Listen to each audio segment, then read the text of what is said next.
Kids, you may be seated. Kids, I want you to come on up. We're going to have a children's moment.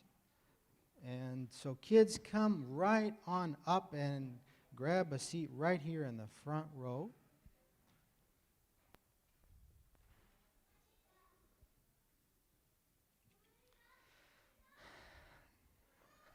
All right, come on up. You can just find your friend and sit by them. And we are always glad to have these times together and Children's Church. And I just want to tell you that you guys are the best kids. Are they not the best kids? The best kids. We mean that. You're very wonderful. Get along. You're very good in church. You love Jesus. Love to learn about him. They were so good last Sunday when women had their women's fellowship. They all played in the children's room, and then they started to clean up. And they were keeping it down, and we had to tell them a couple times just to keep it down because they were having so much fun. But when they started to clean up, they did the cleanup song. Do you all know the cleanup song? How does the cleanup song go? Clean up, clean up. Everybody, everywhere. Clean up, clean up. Everybody do your share. So they were singing, and they got too loud again. So I took them outside, and they had a great time playing outside in the back. And we are really glad that you're part of this church. You're an important part of this church. You're the future of this church. And you're part of helping us fulfill the vision to know Christ and to make him known. And you are learning about Christ, knowing Christ more, who he is as your Savior, and knowing him, you will be able to better make him known to your friends. You have connections with people. You have friendships with people that we don't have, but you have them. And you can make Jesus known. The more you love him, the more it'll show up when you play at school, when you're going out, when you're meeting your friends, when you have play dates. So that's really important for you to remember and think about that. I want you to know something about Jesus, really important. It's going to sound funny, but it's true. Did you know that Jesus was the Son of God and the Son of Man, right? So because he was God, he lives forever, right? He is God. But because he is man, what else does that mean? He was also man and God. So he was man. He was tired just like we're tired. Sleepy just like we're sleepy. Hungry just like we're hungry. Did Jesus have smelly feet? Do you think Jesus had smelly feet? No. Well, of course he had smelly feet, because if he was a person just like us, he also had smelly feet. And he had to take a bath and wash and clean his feet, right? So let me ask you a question. What's your favorite between bath and shower? Who's a shower person? Who's a bath person? Let me see. Who's a shower person? You're a shower person? Yeah, I'm a shower person too, Joshua. Any other shower? Who's a bath person? Oh, the hands are going up for bath. How about you guys, bath or shower? Let's see, kids, you want to see? Shower? Oh, a lot of shower. Any bath people? Okay. Why do you like the bath? Tell me, a lot of bath people. Bella's a bath. You like taking a bath, Bella? Bella, you like taking a bath? You do? Why do you like taking a bath, Haley? Why do you like taking a bath? Because you get to maybe have bubbles? Maybe take your time? How about a toy or two? Anyone have toys in the bath? So bath time is definitely the most fun, I think, right? Kind of hard to have bath toys in the shower.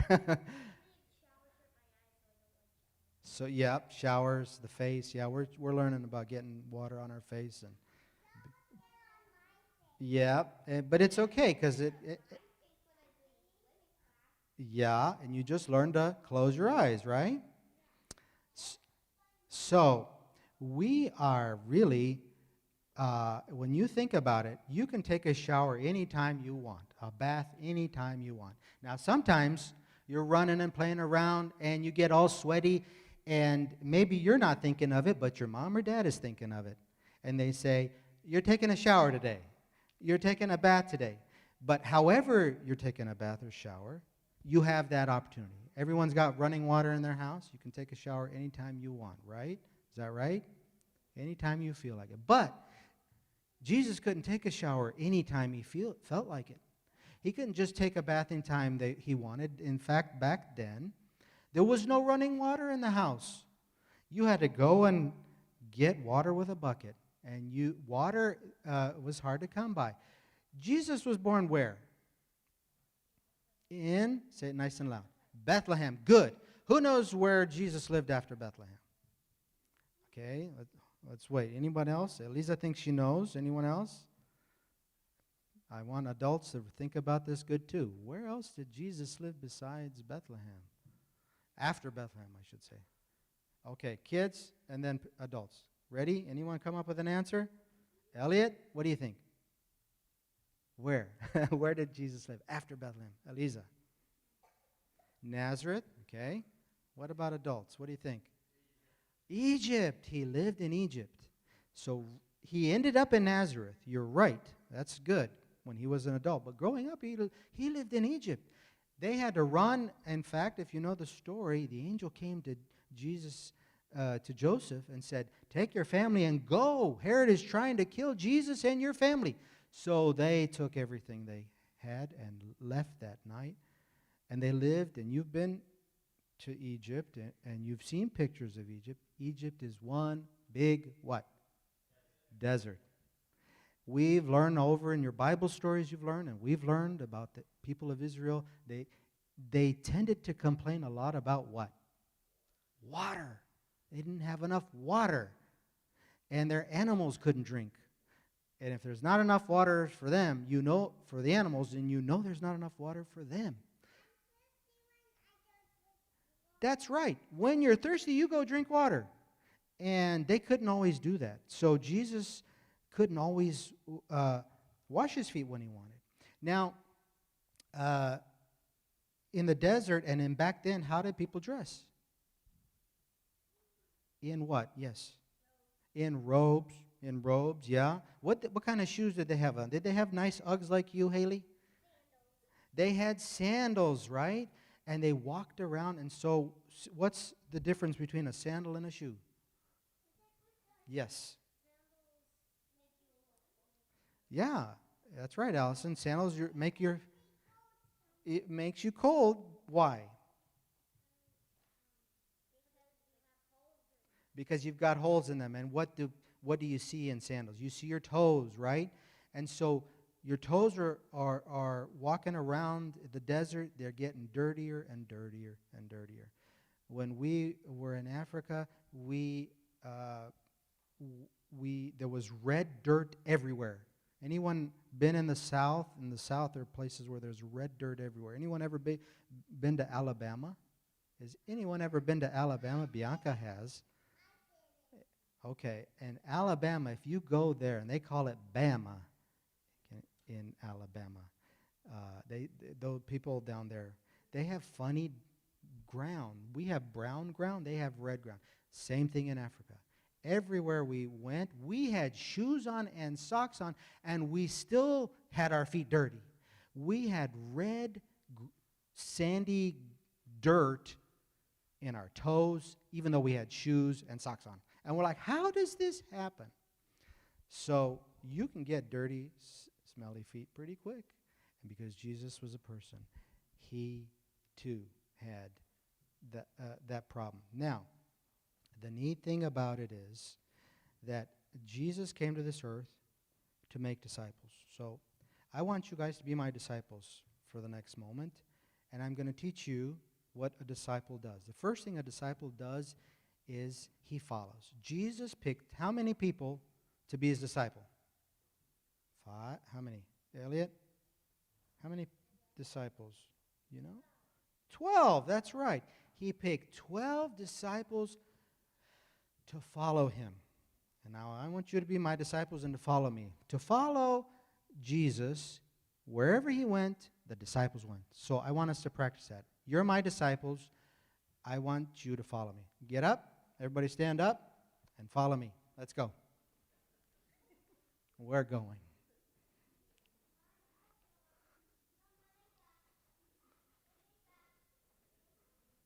You following me? You following me? Okay, good. Hey, some good disciples here. Keep following. When you see your parents, don't sit down. Just keep coming. Come on, come on. Quick, quick. Follow quick. Now I'm going fast. You go fast. Have a seat. Good. How'd they do? Pretty good? All right. Now, the disciple does what? What's one of the things that disciples does? He follows Jesus. Very good. Another things that he does, a disciple can also be sent. He can be sent. So the way you followed me is how a disciple would follow Jesus. Everywhere. We're going here, we're going here, we're going here, and the disciples would go. But sometimes Jesus said, I'm going to send you. I want to send you somewhere. I'm going to send you to this town. I'm going over here, but I'm going to send you over there. So I want you all to stand up again as my disciples, and I'm sending you to go and high-five somebody. Go out and high-five somebody. Go. Everybody find somebody to high-five. Just one person. Good. Okay, keep high-fiving. High-five as many people as you can.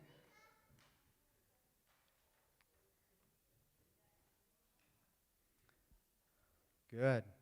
Good.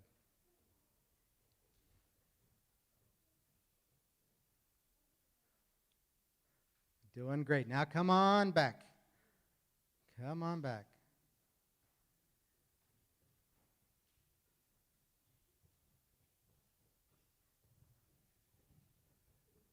Great. How'd they do?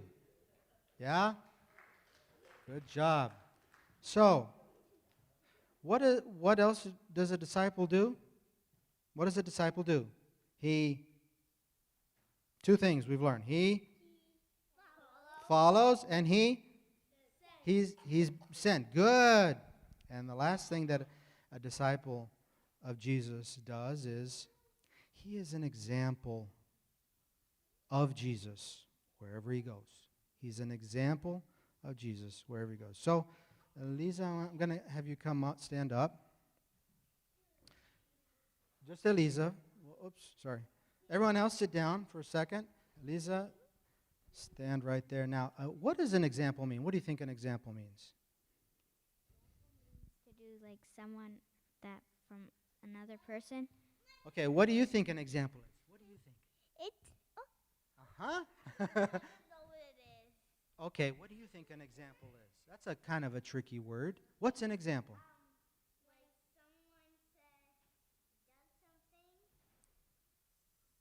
Like someone says, does something so that other people can follow.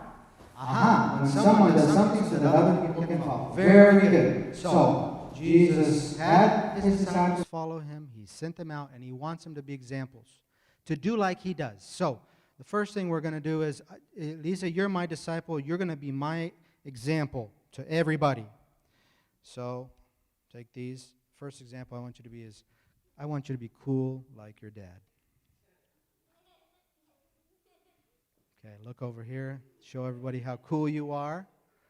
Next thing I want you to do is, I want you to be amazing like your dad.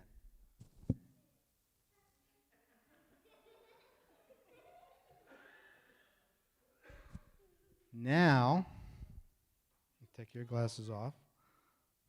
I want you to be kind like your dad is. I want you to be kind like your dad is.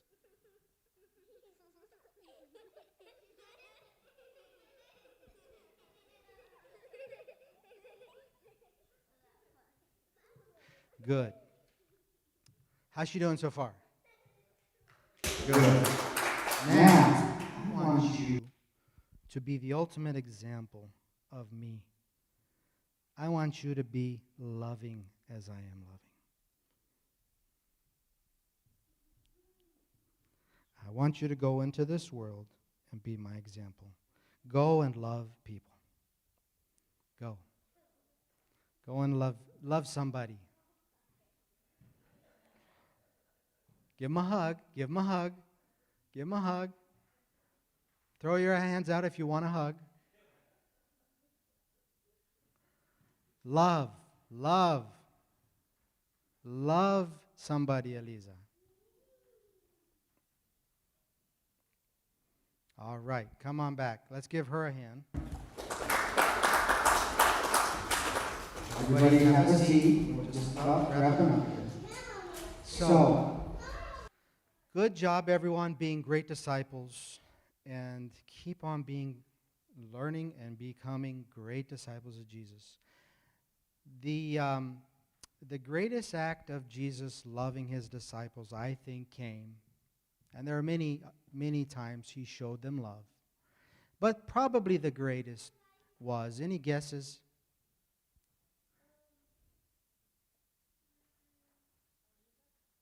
Lisa was a good example, yeah. Jesus' probably best example of showing that he loved his disciples and showing them how to love was when he washed their feet. When he took off those icky, yucky, gross sandals and he picked up their feet and he said, "Oh, look how beautiful feet you have. I see they're beautiful. I don't see they're dirty and gross. I don't see that they're smelly. I think you have great feet." And he took water and soap and washed their feet. And that's Jesus. Well, they weren't clean. The disciples had dirty feet. And he said, he said, they're beautiful feet. Even though they're dirty feet, they're still beautiful feet and beautiful toes. And he was willing to wash their feet. Anyone willing to wash someone else's feet? We have a hard enough time washing our feet, right? Washing someone else's feet means you really, really love them, doesn't it? And that's what Jesus did for us. Okay. Especially back then. Very good. So, thank you very much for being so good. We'll have another children's time again. All right, you can go back and find your place.